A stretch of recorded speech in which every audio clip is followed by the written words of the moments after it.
Oke, Selamat siang untuk kita semua. Yang kami hormati tim dosen kelas A, yaitu Ibu Ayu Puspitasari selaku Manpro, Ibu Dwi Tiara Kurnilasari selaku CO Manpro, dan Ibu Sinta Wayuhati selaku tim dosen di Logistik Perdagangan Internasional. Sebelumnya, berikut judul kami yaitu peranan freight forwarding PT Karabela Pratama Service dalam mendukung perdagangan internasional melalui ekspor dan impor. Sebelumnya, izinkan kami untuk memperkenalkan anggota tim kami, yaitu kelompok 3. Yang pertama, saya sendiri, Clara Giona Bru Sembiring, selaku ketua pada kelompok 3, dan rekan saya, Saya Kuya Syafa Ozora. Saya Ulika Irunisa. saya Yulia Citra Effendi. Dan saya Cantik Wulandari.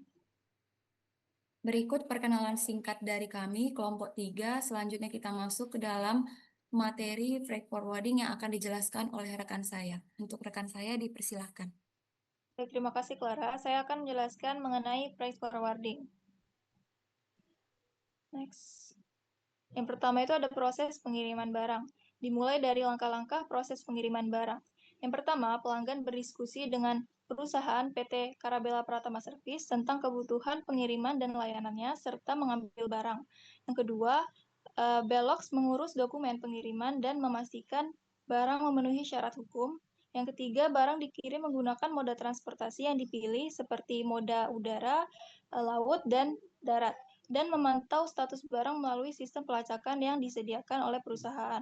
Yang keempat, proses pengiriman dianggap selesai ketika barang telah dikirim dalam kondisi baik dan sesuai dengan kesepakatan.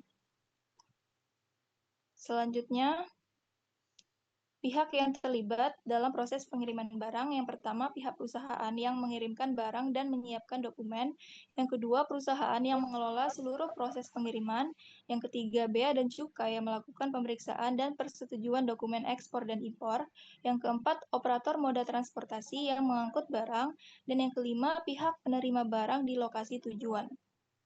Selanjutnya itu ada bagaimana cara memastikan proses pengiriman barang berjalan dengan lancar, yaitu perusahaan memastikan bahwa proses pengiriman barang berlangsung dengan baik dan sesuai rencana melalui sistem pelacakan online yang diupdate secara real time, didukung oleh tim ahli di bidang logistik, bea cukai, dan karantina. Kemudian perusahaan menawarkan layanan konsultasi dan dukungan pelanggan selama 24 jam, dan yang terakhir perusahaan memberikan pengemasan yang memenuhi standar keselamatan dan penyediaan asuransi barang. Selanjutnya yaitu dokumen pengiriman barang. Untuk memastikan proses ekspor dan impor berjalan dengan lancar, ada sejumlah dokumen penting yang wajib dipenuhi. Dokumen ini dibutuhkan untuk menjamin legalitas, keamanan, serta kepatuhan terhadap pajak dan kepabeanan. Untuk ekspor, dokumen utamanya antara lain invoice dan packing list, yang berfungsi sebagai mencantumkan rincian dan nilai barang. Selanjutnya bill of lading, yaitu sebagai bukti pengangkutan dan kepemilikan. Yang ketiga, export permit dan SPPB sebagai izin resmi pengeluaran barang. Selanjutnya, surat keterangan asal untuk membuktikan bahwa barang berasal dari Indonesia, serta dokumen izin khusus seperti izin BP kawasan dan NPWP khususnya untuk wilayah seperti Batam. Sementara untuk impor, dokumen yang dibutuhkan meliputi invoice dan packing list sebagai dasar perhitungan nilai pabean, bill of lading atau airway bill, bukti pengiriman barang, PIB dan manifest kapal yang wajib dilaporkan ke bea cukai, lalu izin barang tertentu jika barang tersebut diawasi intensi teknis. Selanjutnya ada NIK atau PPJK sebagai identitas importir atau kuasanya. Dan terakhir izin masuk kawasan jika barang masuk ke wilayah berstatus khusus. Dokumen-dokumen ini akan mempermudah proses clearance dan menghindari kendala saat pengiriman.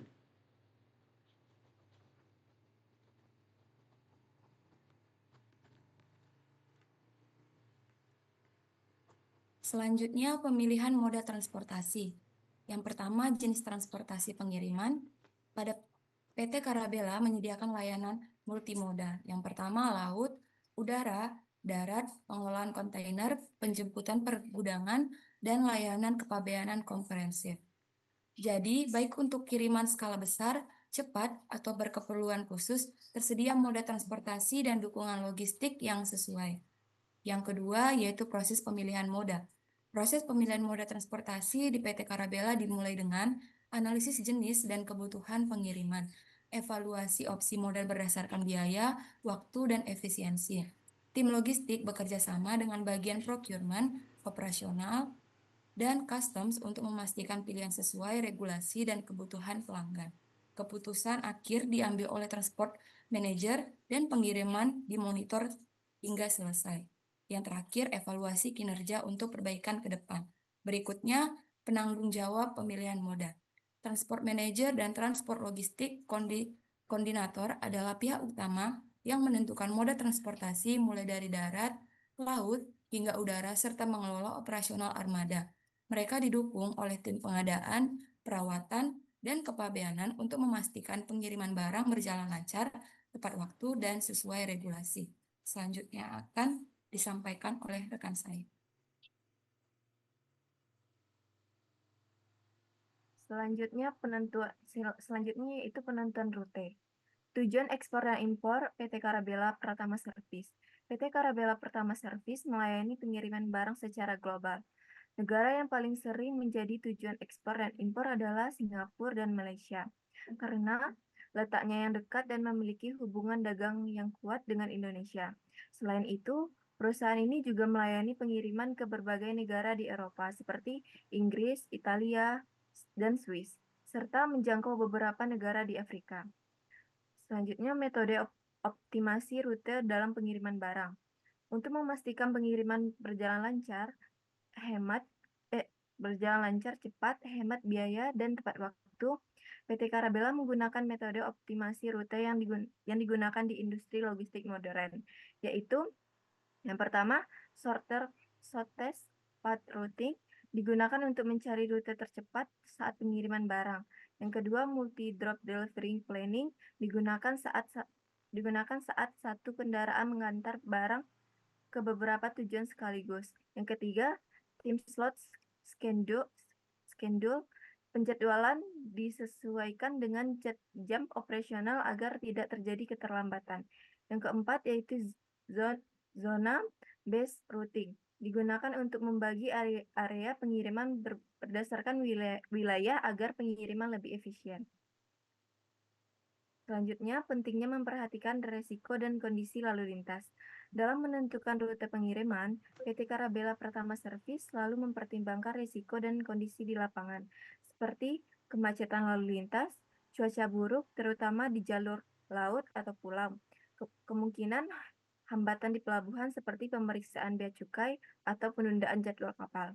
Hal ini sangat penting, apalagi karena perusahaan juga menangani pengiriman barang berharga seperti emas, perhiasan, dan dokumen penting.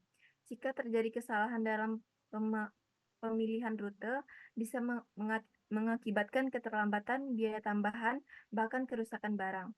Dengan perencanaan yang matang dan memperhitungkan semua kemungkinan risiko, PT Karabela Service dapat memastikan pengiriman tepat, aman, cepat, dan tepat waktu, baik untuk pengiriman dalam negeri maupun ke luar negeri. Baik, selanjutnya yaitu pengurusan kepabeanan di PT Karabela Pratama Service. PT Karabela Pratama Service ini menyediakan layanan pengurusan kepabeanan yang komprehensif untuk memudahkan pelanggan dalam menghadapi berbagai prosedur bea cukai, mulai dari penyusunan dokumen, pemeriksaan barang, hingga pembayaran bea dan pajak yang diperlukan. Dengan pengalaman dan profesionalisme, perusahaan ini menjamin proses custom clearance berjalan lancar tanpa hambatan, sehingga pengiriman barang dapat terlaksana tepat waktu dan sesuai aturan. Layanan yang disediakan perusahaan ini juga meningkatkan efisiensi serta keamanan dalam pengangkutan barang, baik untuk pengiriman dalam negeri maupun luar negeri, sehingga pelanggan mendapatkan solusi logistik yang lengkap dan terpercaya. Yang pertama yaitu keunggulan layanan di PT Karabela.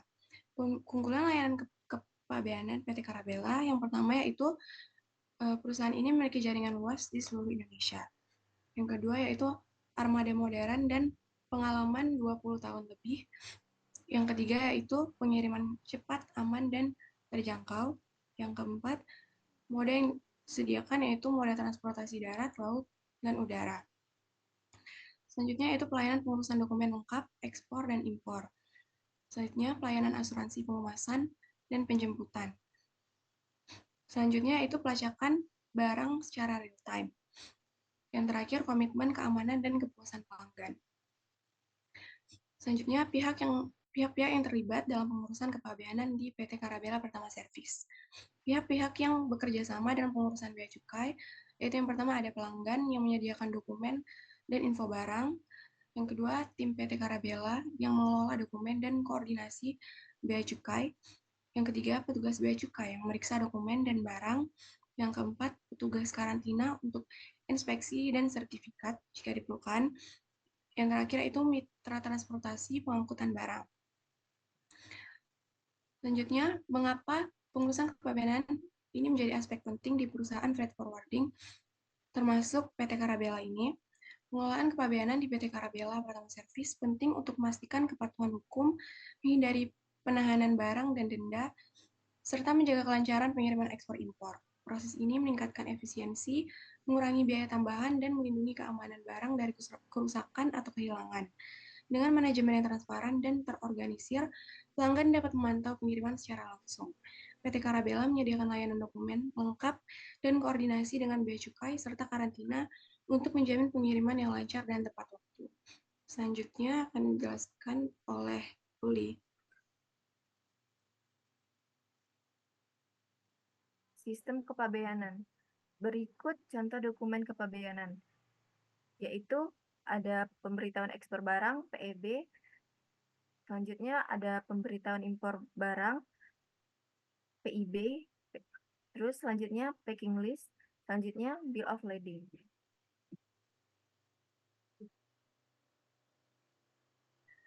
Baik, selanjutnya itu ada perhitungan kepabeanan. Di sini kami memberikan contoh soal dan penyelesaian pencarian HS Code dan PDRI. PT Karabela Pertama Servis adalah perusahaan yang bergerak di bidang perdagangan furnitur dan telah memiliki angka pengenal importir atau API.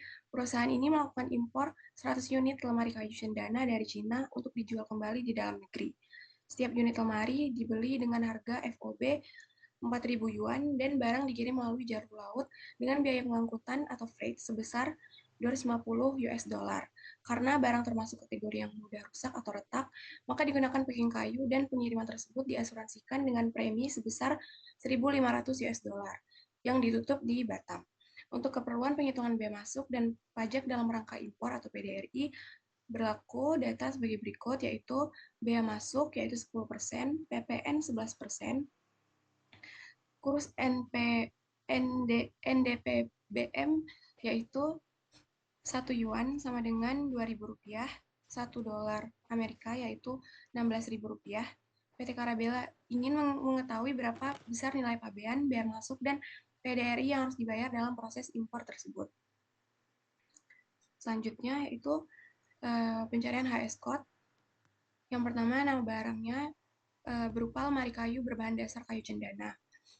Masuk bagian 20, masuk bab nomor 94, masuk catatan, masuk bab 94 di bagian perabotan dari kayu. Uraian klasifikasi. Uraian posnya yaitu 94.03 dengan penjelasan perabotan lain dan bagiannya. Uraian subposnya yaitu 9403.60 dengan penjelasan perabotan kayu lainnya. Selanjutnya uraian pos tarif yaitu 9403.60.90. Yang kesimpulan akhirnya adalah lemari kayu berbahan dasar kayu cendana ini diklasifikasikan dengan pos tarif 9403.60.90 dengan dasar KUM-HS 1 dan 6. Baik, selanjutnya ada perhitungan bea masuk dan PDRI. Diketahui di soal klasifikasi barang yaitu lemari kayu cendana dengan pos tarif 9403.60.90 dengan bea masuk 10% dan PPN 11% dan PPh-nya 2,5%. Di sini FOB diketahui di soal 4.000 yuan dikali 100 didapat dari jumlah barang yang akan diimpor. Didapat FOB-nya sama dengan 400.000 yuan dikali kurs Indonesia, yaitu sebesar 2.000 dengan total FOB sama dengan 800 juta rupiah. Yang kemudian freight itu sebesar 250 US dollar dikali kurs Indonesia sebesar 16.000 sehingga freight-nya didapat 4 juta rupiah. Kemudian insurance 0 karena ditutup di Indonesia sehingga tidak masuk ke dalam bea masuk. Ya benar, bea masuk. Kemudian ada CIF yaitu penjumlahan antara FOB ditambah freight dan insurance sehingga didapat 804 juta rupiah. Kemudian kita menghitung nilai pabean sama dengan CIF yaitu 804 juta rupiah. Bea masuk diketahui di soal 10% dikali 804 juta rupiah sama dengan 80 juta 400 ribu rupiah. Kemudian kita menghitung nilai impor yaitu nilai pabean ditambah bea masuk yaitu sebesar 884 juta 400 ribu rupiah. Selanjutnya kita menghitung PPN dan PPH. PPN-nya 11% dikali nilai impor yaitu didapat 97 juta 284 ribu rupiah. PPH-nya 2,5% dikali nilai impor yaitu sebesar 22 juta 110 ribu rupiah. Kemudian kita menghitung PDRI atau pajak dalam rangka impor itu didapat dari penjumlahan PPN dan PPH sehingga didapat 119 juta 394 ribu rupiah. Jadi kesimpulannya PT Karabela Pratama Service harus membayar nilai pabean sebesar 804 juta rupiah, bea masuk sebesar 80 juta 400 ribu rupiah, dan PDRI sebesar 119 juta 394 ribu rupiah.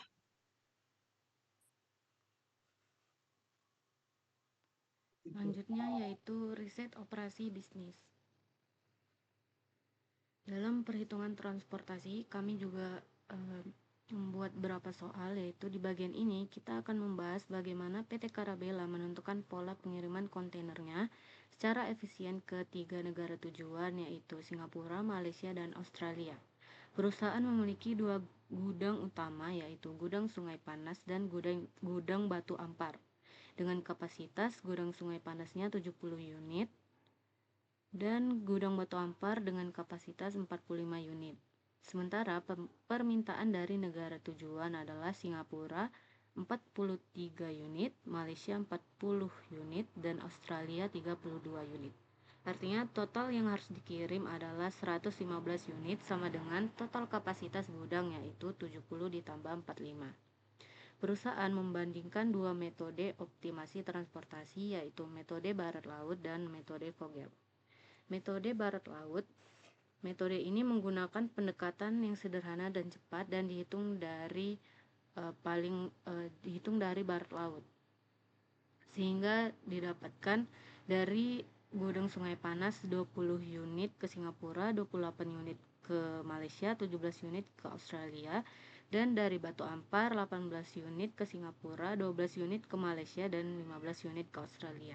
Total biaya dihitung dengan mengalihkan jumlah unit dengan ongkos per unit ke masing-masing negara.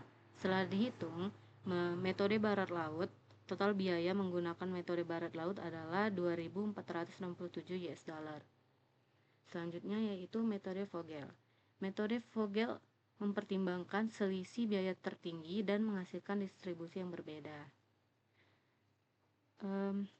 Dengan 25 unit ke Singapura dari gudang Sungai Panas, 30 unit ke Malaysia, dan 15 unit ke Australia.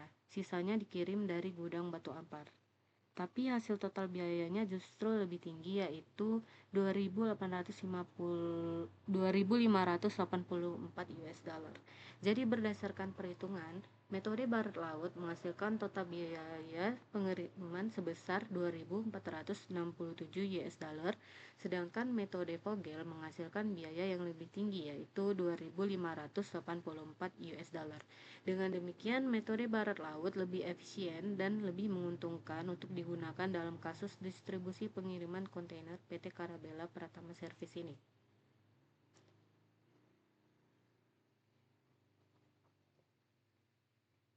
Terima kasih untuk rekan-rekan saya. Kita sampai kepada kesimpulan pada PPT kali ini.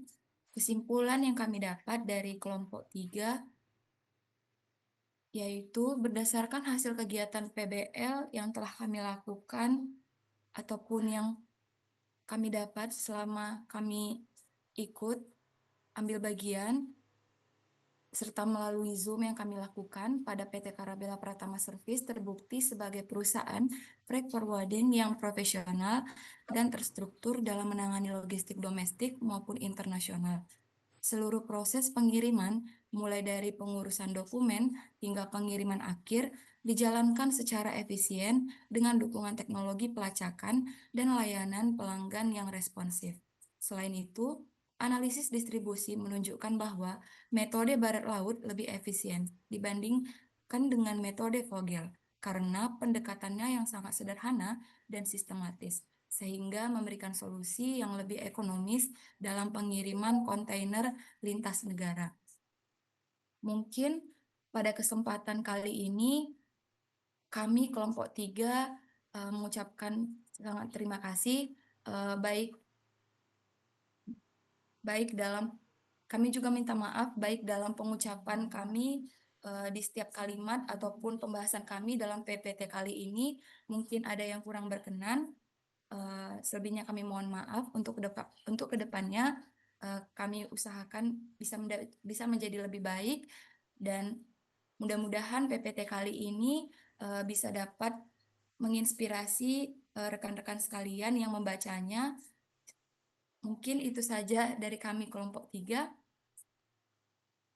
Selamat siang.